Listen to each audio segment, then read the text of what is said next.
फिर 8 तारीख को संत कबीर नगर में, फिर जौनपुर में ये कार्यक्रम लगातार चलते रहेंगे। आजाद समाज पार्टी 2027 के लिए कमर कस चुकी है। कमजोर वर्गों में भाईचारा किस तरह बने, कमजोर वर्गों के लोगों को एकजुट कैसे किया जाए, उनकी संख्या के आधार पर उनके अधिकार उनको कैसे मिले।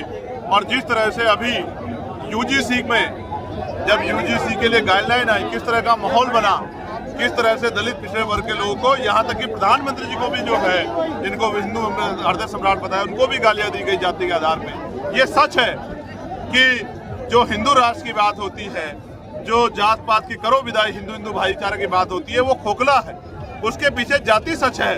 जब किसी भी जाति के अधिकारों पर अतिक्रमण होगा तो वो हिंदू की प्रीति से बाहर निकल के अपने अधिकारों के लिए लड़ेगी, जैसे भी स्वर्ण जाति के लोग लड़े। और जबकि उस यूजीसी गाइडलाइन में ऐसा कुछ भी नहीं। मैं अधिवक्ता भी हूँ, पढ़ा लिखा आदमी हूँ, लोकसभा में प्रतिनिधि हूँ। मैंने वो कहा है कि दिखाइए कहाँ इसमें भेदभाव है। काल्पनिक रूप से दिमाग में बात सोच के कल हमारे बच्चों को मुकदमा हो सकता है या उनका कैरियर खराब हो सकता है।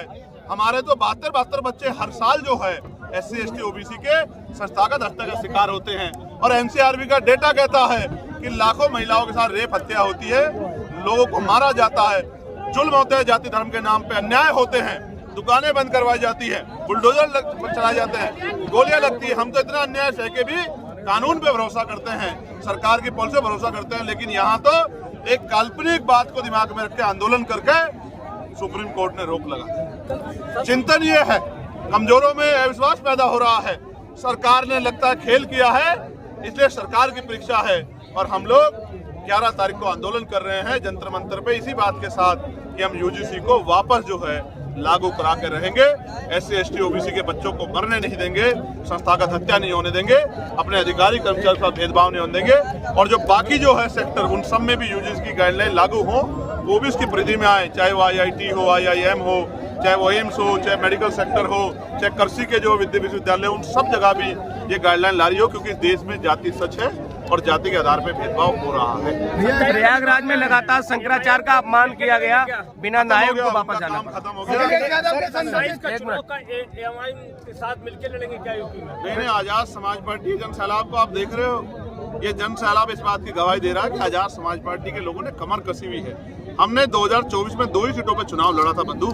एक हम लोग लड़े नरगिना, जो हम जीत गए 1,51,000 से। दूसरे लड़े थे हम लोग डुमरियागंज, जहां हम लोग तीसरे नंबर पर रहे। अभी तो आप 2027 में और तीसरे पंचायत चुनाव में आजाद समाज पार्टी का प्रयास तो देखो, आपको एहसास होगा। क्योंकि मीडिया के लोग बड़ी बड़ी पार्टियों को संख्या के आधार पर काउंट करते हैं। आजाद समाज पार्टी को पहले भी आप काउंट नहीं करते थे, आज भी आप काउंट ना करो। लेकिन जनता बोल रही है कि आजाद समाज पार्टी बड़ी ताकत उत्तर प्रदेश में बनने जा रही है। इसी के डर से पंचायत चुनाव पीछे हटे लग रहे हैं। जिस तरीके से अखिलेश यादव पे आपकी कभी कभी बात चलती थी कि गठबंधन होगा, लेकिन आज उनके सांसद हैं। हमारे कार्यक्रम में बात करो ना, कहाँ जिस तरीके से भैया SIR में आज के लिए मैं आपको बहुत इंपॉर्टेंट खबर बताता हूँ। मेरी लोकसभा क्षेत्र नगीना के हमारे कार्यकर्ता बड़े सतर्क हैं। वहाँ एक सुरक्षित विधानसभा पड़ती है नेटोर से लगभग 30,000 आपत्तियों के फार्म चुपचाप रात को तहसीलदार के दफ्तर में आए। जब तहसीलदार साहब से पूछा गया तो उन्होंने कहा कि कल रात तक जब मैं ऑफिस बंद कर गया तब तक तो नहीं थे, तो फिर कहां से आ गए। सारे नाम, एक एक व्यक्ति के नाम से 100 फार्म एक एक बूथ पे आपत्ति के भरे गए। अभी तक उनमें नाम भी नहीं कि आपत्ति किसके खिलाफ है। ऐसा लगता है कि आपत्तियां बाद में जाति धर्म को देखकर भरी जाएंगी। और एक एक आदमी 100 फार्म, जिसको बुलाया गया, जिसका नंबर लिखा हुआ था, उसने कहा कि मैंने तो कोई फार्म ही नहीं भरा, ये तो मेरे सिग्नेचर नकली है। मैंने DM से बात की, मैंने SDM से बात की कि भाई ये अन्याय हम लोग नहीं सहेंगे। ये वोट का अधिकार बाबा साहब अम्बेडकर ने अपने 4 बच्चों को कुर्बानी दिलाया है। अगर ये SIR है, SIR के नाम पे आप 30,000 वोट काटना चाहते हो कि 5 विधानसभा में लगभग 1.5 लाख जितने से हम जीते हैं, तो इस अन्याय को हम लोग अस्वीकार करते हैं। मैं अभी लेटर लिखूंगा, मैं सुबह उसको लिख के आया था, अब मैं उसको मेल करूंगा इलेक्शन कमिश्नर को और उनसे मांग करूंगा कि जो आपत्ति आ रही है उनको सार्वजनिक किया जाए। और जब तक आपत्ति पे जो है उसकी पुष्टि ना हो जाए, किसी भी एक भी वोट को काटा ना जाए, ये वोट बाबा साहब के 4 बच्चों कुर्बानी मिले, हम इसको जाने देंगे।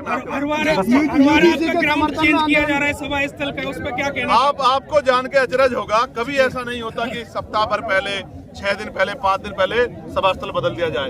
ये पूरा प्रयास लेके किया जाता है कि आजाद समाज पार्टी की जो संख्या बल इकट्ठा हो रहा है वो कम हो जाए। लेकिन ये नहीं जानते किसको डर है कि बाबा साहब अम्बेडकर, फूले साहू, पेरियार और तमाम बहुजन महापुरुषों को मानने वाला कमजोर समाज जब अंगड़ाई लेता है तो बड़े बड़ों की कुर्सियां हिला देता है। इसने अंगड़ाई ले ली है आप मैदान 13 किलोमीटर दूर कर दो या 30 किलोमीटर या 1300 किलोमीटर दूर, ये वहीं पहुंच जाएगा जहां जाके इसको अपनी शक्ति दिखानी है।